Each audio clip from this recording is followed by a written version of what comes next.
All of us can, if we desire, tap an unsuspected source of pure energy and creative power. And this source, fully adequate and freely available, is our silent partner, the subconscious mind. By correctly using this potential, we can gain release from tension and frustration and have at our disposal abundant energy and new mental power and physical well-being. These things we gain without striving. There's no laborious routine to follow. We simply recognize our subconscious mind and permit it to function under proper conditions. If you'll observe the working habits of leaders in any field, you'll find that important discoveries are seldom made while engaged actively in research investigation. New insights, bold ideas, and plans are contributed by the underlying activity of the mind, the subconscious function, and usually comes during a time of leisure. Just about all great scientists, artists, writers, musicians, top-flight businessmen will tell you that their best ideas come not while they're actively engaged in seeking them, but as the French mathematician Henri Poincaré said, creative ideas did not come to him while he was working at his desk, but frequently flashed into his mind while he was engaged in other activities. Now, you'll find this true of every really great man or woman who ever lived. The most momentous concept of this age, the relationship of time and space and the nature of reality, sprang into the mind of Albert Einstein while he was confined to his bed because of illness. Who can say, but for this period of enforced quiet and relaxation, this world may not have been in the atomic age, good or bad, depending on your attitude. The subconscious area of the mind is an unplumbed reservoir of creative insight and intuition. As high as 75% of scientists and inventors surveyed admitted that their best ideas did not come to them while they were actively engaged in work and research, but at odd moments when they were relaxing.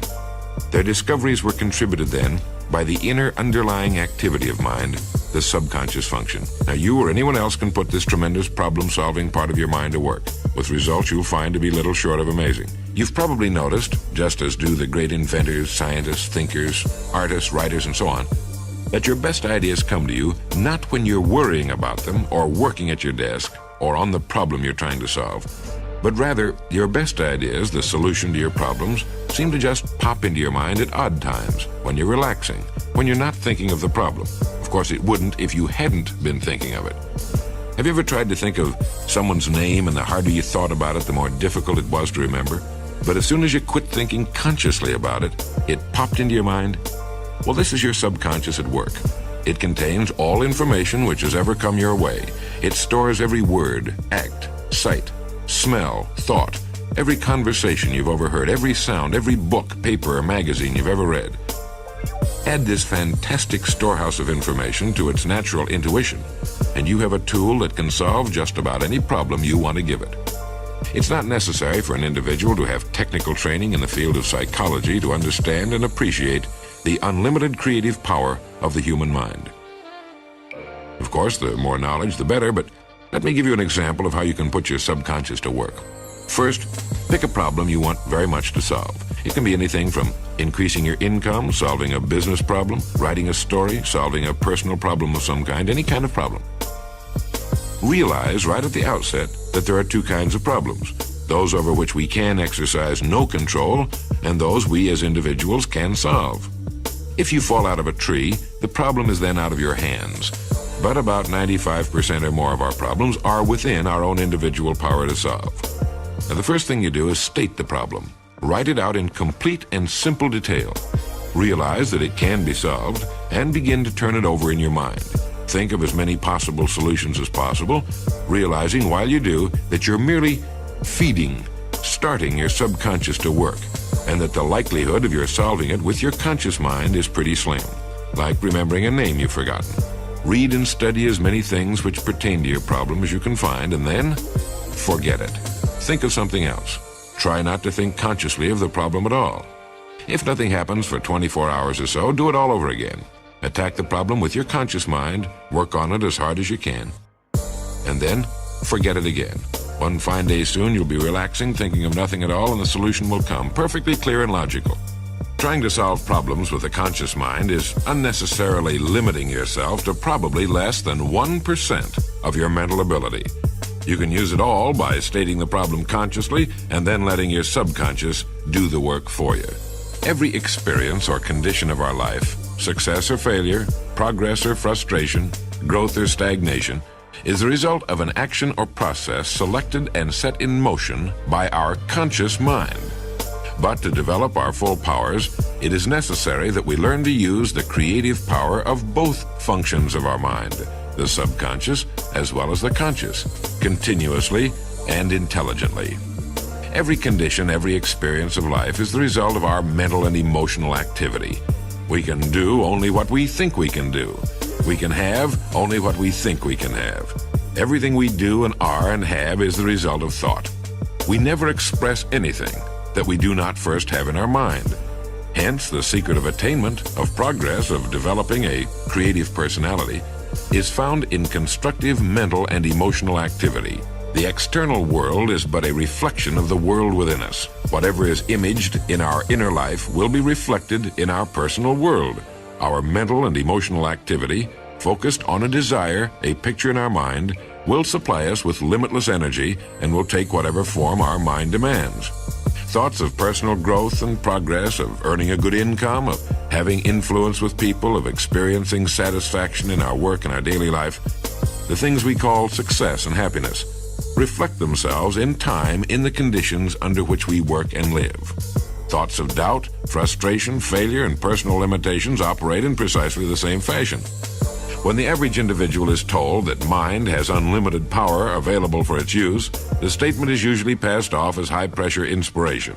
But the facts of everyday experience prove that the human mind actually has amazing powers, which few of us ever draw upon, so slight is our knowledge and so limited is our faith. The easiest thing in the world is to drift without purpose or direction, so far as our thoughts and feelings are concerned. When we do this, we're letting the creative power of mind go to waste. Modern science is based on controlled experimentation and observation, and the only way any person can know whether or not mind does have unlimited power available for its use is for that person to test the idea by actual personal experience. Realize that your great subconscious mind must act on orders given it from your conscious mind. Give it a job to do, and then watch the results. Then give it a bigger job, and then another. Top business executives, leaders in the field of science realize how this works and use this technique to solve their problems and reach their goals. You can do the same.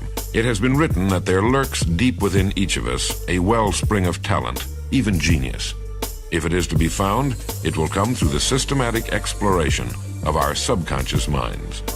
What gives to a lone, frail woman the strength to lift an automobile and release her husband whose life is in danger, as has happened? From what source is the soldier in battle inspired and empowered to perform amazing acts of heroism and daring? What gave men and women the strength during the San Francisco earthquake and fire to perform deeds utterly impossible under normal conditions?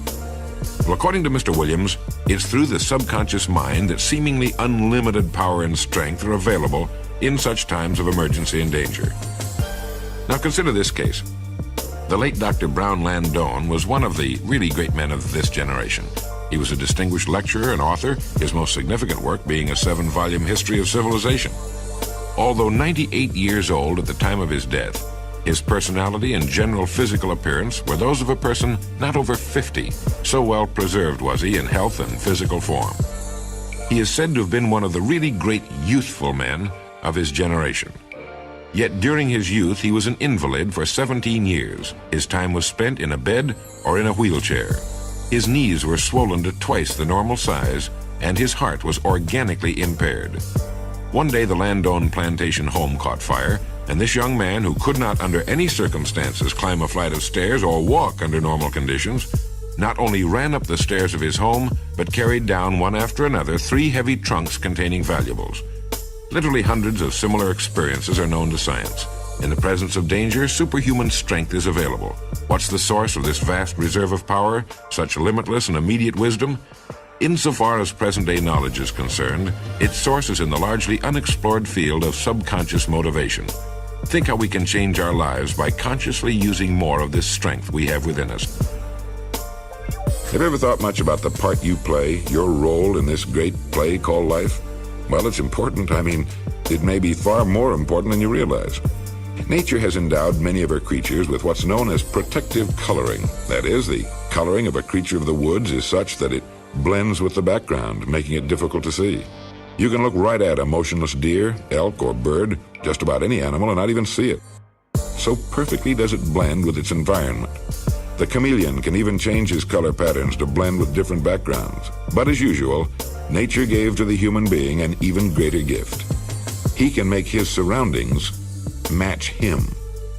By that I mean, a person's environment will gradually change to fit the kind of person he becomes. And it's here that how we act out our role on the stage of life becomes a matter of the greatest importance. It seems that before a person can accomplish something, he must first become the kind of individual to whom this something would belong. By acting the part of the person he wants to be, he can gradually actually become that person. And as he does, his circumstances and environment will change to fit the new personality. And he's the only creature on Earth who can bring about this wonderful and amazing condition. Now, everyone knows that feelings trigger actions. That is, if you feel angry, you'll usually get angry. If you feel sad, you'll act sad. If you feel happy, you'll act happy. All right. But what far too few people realize is that it will also work the other way around. For example, let's say that you know the kind of person you'd like to be, that you're not completely happy and satisfied with the person you now are. If you have a clear mental image of the person you'd like to be, you can actually become that person in time by acting as though you were that person for a sufficient length of time. You'll not only become that person in reality, but you'll also attract to yourself the kind of life and the things that person would have. Now, to many who have discovered how wonderfully this little-known information works, this will come as no surprise. But to most people, it'll be hard to believe. Sounds too easy. But actually, while it's true, it is not easy. It's not easy because it means getting rid of old habits and forming new ones, and at best, this is never an easy job. You'll find yourself slipping back into the old, well-worn grooves of long-established habit, and you have to keep reminding yourself to get back on the track. Every time you go to do something, you have to ask yourself how the person you want to become would do it. Every time something happens, before you automatically and habitually react in the old way, you have to stop and ask yourself how would the person you want to become react to such a situation. Like an actor on the stage, you have to completely assume this new role, hour by hour, day after day, month after month. Most of us have a mental picture of the person we would most like to be. We can become that person completely with work and conscientious effort, and our surroundings, our environment, will change accordingly. One of the best I've come across in a long time is called Psycho-Cybernetics. It's written by a highly successful and respected plastic surgeon, Dr. Maxwell Maltz. A fellow of the International College of Surgeons, Dr. Maltz has practiced in England, France, Germany, Italy, and Latin America, and of course the United States, and has lectured before the universities of Amsterdam, Paris, and Rome. He's written 8 previous books, and he knows what he's talking about. He's made an astonishing discovery which vitally concerns your future and which is revealed to the world for the first time in this amazing book. Now, don't let the title scare you, Psycho-Cybernetics. It simply indicates how you can psychologically control the goal-achieving machine that you basically are.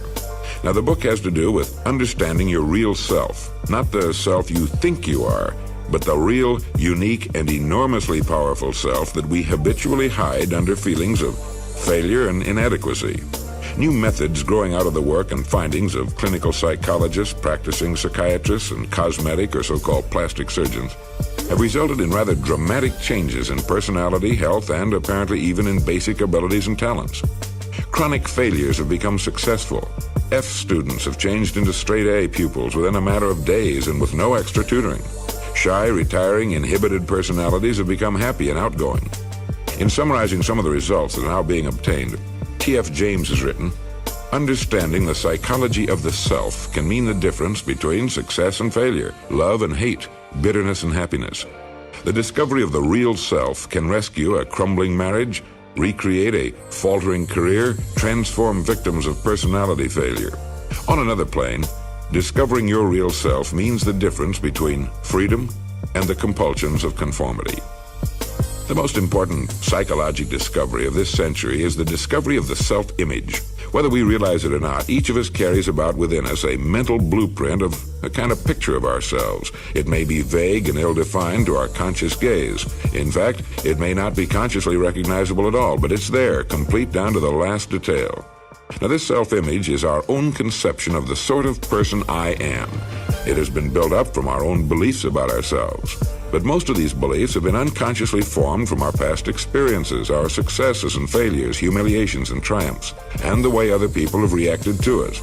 We proceed on this picture of ourselves just as if it were true. I mentioned on this program about an amazing survey conducted by a psychologist in which he asked thousands of people what they were living for. It turned out, even to the experts' astonishment, that 19 out of 20 of them didn't have the faintest idea what they were living for. They were just living and waiting. They were waiting for some opportunity to come along, or waiting for someone to die, or a different political party to get into office, or to take a trip. They were simply waiting for a better time. Now, it's a well-known fact that people aren't operating anywhere near their peak efficiency when they're waiting for something. And it's also a well-known fact that people are happiest when they're operating as close as they can to their peak efficiency. So these people who were and are waiting for something in the future to happen to them aren't getting anywhere. They're not accomplishing anything particularly worthwhile, and they're not nearly as happy and interested in life as they could be. I was thinking of this when I read a great quotation from the Sanskrit called The Importance of Today, and it goes like this. Look to this day, for it is life. In its brief course lie all the realities of your existence, the bliss of growth, the glory of action, the splendor of beauty. For yesterday is but a dream, and tomorrow is only a vision. But today, well lived, makes every yesterday a dream of happiness, and every tomorrow a vision of hope. Look well, therefore, to this day. Now that's quite a piece of philosophy, and it's true. For yesterday is but a dream, and tomorrow is only a vision. All we have is today, and it's a crime when you stop to think of it, the way we waste our todays, hoping for something better to come along tomorrow.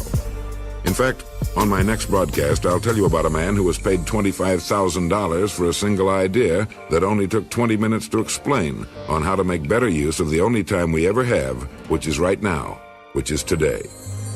Look to this day, for it is life. In its brief course lie all the realities of your existence, the bliss of growth, the glory of action, the splendor of beauty. For yesterday is but a dream, and tomorrow is only a vision.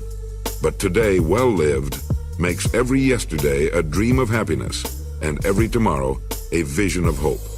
Look well, therefore, to this day. You know that if everyone actually lived by this great old quotation, about 95% of our problems would disappear overnight. Brisbane said, regret for time wasted can become a power for good in the time that remains. And the time that remains is time enough, if we will only stop the waste and the idle, useless regretting.